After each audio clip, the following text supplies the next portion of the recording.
Assalamu alaikum, my dear students of class 7. This is your teacher, Miss Yusra Mughal, with another interesting lesson organized in virtual class by Metropolitan School. So, students, let's start our lesson and have a quick recap of what we have learned in the previous lesson. So, students, in previous lesson we have read the story about the tower, which is the story about a boy named David. Right, my dear students? So the story is a passage from a book Kidnapped, written by Robert Louis Stevenson, and it took place in Scotland at the middle of the 18th century. As I already told you that the story is about a boy whose parents were dead, and he was given a letter to take to his uncle Ebenezer, who lived in Edinburgh House of Shaws. And Uncle Ebenezer was not happy to see David, and he was a miserman, and he sent David to the tower to bring the chest from the tower, but actually he wants to kill him because there is no chest at the tower, and at the end of the tower there is no staircase. So if David take any other step, so he fell down to the ground, and the details we have already discussed in our previous lesson. So my dear students, let's start with the exercise on page number 8, exercise A. In this exercise you will have to write the missing words. Right, my dear students, you will have to write the missing words to complete the sentences. Now finish these sentences by adding 1 or 2 words to each sentence. Right, so let's start with the exercise. Now kidnap begins where? In Scotland in the middle of 18th century. Number 2, David arrived at his uncle's house in Edinburgh. Uncle Ebenezer took David upstairs to a bedroom. Number 4, David slept on the floor. Number 5, his uncle wanted him to stay for a day or 2. Number 6, David hung the bedclothes out of the window in the sunshine. Number 7, they had porridge for breakfast, porridge for dinner, and porridge for supper. Number 8, Uncle Ebenezer asked David to bring down the chest from the top of the tower. So my dear students, you will have to do this exercise in your text copies as a way as I have done it for you people. Right, my dear students? So now let's moving towards a new exercise which should be done in your grammar copy, and this exercise is on page number 11 as useful words and phrases. Now there is a time to learn something new. So my dear students, there are 2 words given up and down. So they have a similar and a very simple meanings while we are using in a sentence, but what you will have to do, but some words in English language when we use it somewhere else, so they can change the meaning.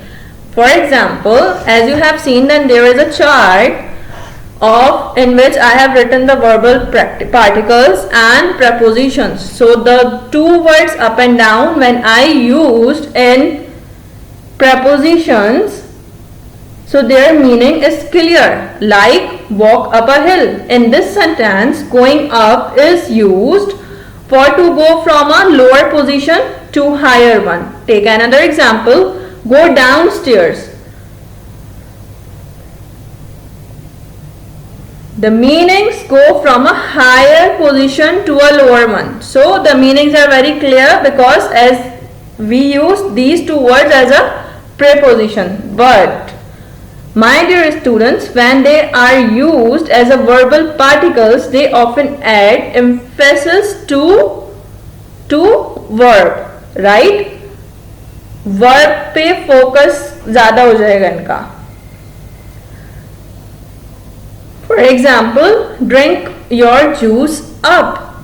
So what does it mean? It means that drink it completely. Don't leave anything in the glass. But at other times they form a new meanings altogether. For example, to give up, and to give up meanings to surrender. So these new meanings have to be learned as a single vocabulary item. Right, my dear students? I hope you understand this, and by the help of this we can do the exercise carefully. So my dear students, this is an exercise of useful words and phrases in which you will have to add up and down accordingly. So they climbed up the hill and ran down the other side. So here up and down used as a preposition as the meanings are clear. As he was going up the stairs to his bedroom, he slipped and fell right down to the bathroom. As in this sentence, it's used as prepositions as well. The boys sat down after greeting their teacher. Then they sat down and paid attention when they began to talk. When he began to talk. Next, please sit down. There is no need to stand up. Please sit down. There is no need to stand up. Swimming up the river is easy. Swimming down the river is much more difficult. He pulled up a chair and sat down beside me. Number 7, you must decide, it's up to you. Number 8, time is up. Put down your pen and hand in your answer sheet. Number 9, he got up early morning and went down to have some breakfast. Number 10, the sun has gone down but the moon has not come up yet. Number 11, the defeated soldiers gave up the struggle and threw down their weapons. Number 12, speak up, I can't hear you. Speak up, here is it's used as a verbal particle. Speak up means to speak loud, right? Number 13, I am blowing up the tires of my bicycle. Someone has let them down. Blowing up means the tire of the bicycle got punctured. So he is blowing up. Number 14, since you have been away from the school from some time, you will have to hard to make up for it. To make up for it is a verbal particle and using for the hard working. So my dear students, are you getting the point? Are you now understanding that what is the difference between by using the same words as a preposition or as a verbal particles?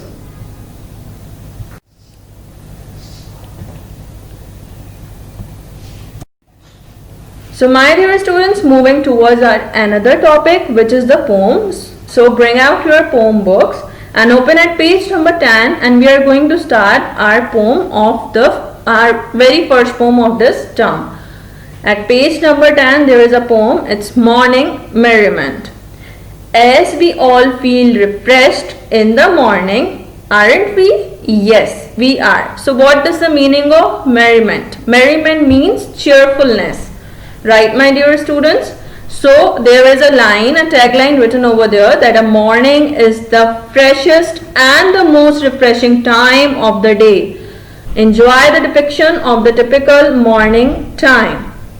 Morning hour, right? So in this poem, poet is describing morning scene. So my dear students, have you wake up to see the rising sun and the blowing breeze? Yes, obviously someone are very much addicted to see the morning, the rising sun and the breeze. It gives a cool and refreshing sense, right? So let's start with our poem. Rising sun and blowing breeze, chirping birds and glistening leaves, flowers bloom and dew enchantment. It's morning merriment, it's morning merriment. Standing sturdy crows a cock, ticking dawn strikes the clock, hearing pleasant sights fragrant. It's morning merriment, it's morning merriment. Trees yawning, petals stretching, clouds scattering, sky brightening. Gorgeous time and glorious equipment. It's morning merriment, it's morning merriment. Swaying in bliss speaks a rose, waters lands in scenic pose. A good day needs a good commencement. It's morning merriment, it's morning merriment. So as you have seen how beautifully it is written. So let's start with the explanation of the very first stanza. Rising sun and blowing trees, chirping birds and glistening leaves. Flowers bloom in dew enchantment, it's morning merriment, it's morning merriment. So my dear students, the best part of the whole day is the sight of the morning when the sun rises. It is the scene which gives immense pleasure to the mind. The whole world seems to be dipped in the yellow light of the sun. So slowly the birds begin to sing and the sound of the winds are best heard in the morning. Have you all seen the leaves in the morning? They have some dewdrops on them. As we all have seen flowers bloom in the morning, do you know about the flower morning glory? It blooms in the morning only. Have you imagined this scene? Moving towards a magical attraction. It's totally a magical attraction because it's a morning merriment. Standing sturdy, crows a cock. Sticking down, strikes the clock. Hearing pleasant sights fragrant. It's morning merriment. It's morning merriment. Now let's recall the time when we wake up for school early in the morning. We all have heard of a cock noise. And the night starts to fade away by ticking clock turning into the blooming morning, giving a sensational glow to all the things. The morning time is always the mesmerizing time which gives hope to every earthling. Let's moving towards our very third stanza of the poem. Trees yawning, petals stretching, clouds scattering, sky brightening, gorgeous time and glorious equipment, it's morning merriment, it's morning merriment. So in the morning time, you have seen the refreshment of the trees, that the trees and flowers welcoming you by spreading the branches and the petals. And what have we seen? We have seen the clouds giving space to the sun to shine brightly and brighten up the sky. It is one of the most attractive time of the day, showing us the glory of our God.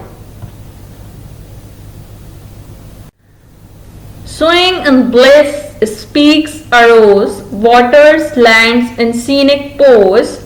A good day needs a good commencement, it's morning merriment, it's morning merriment.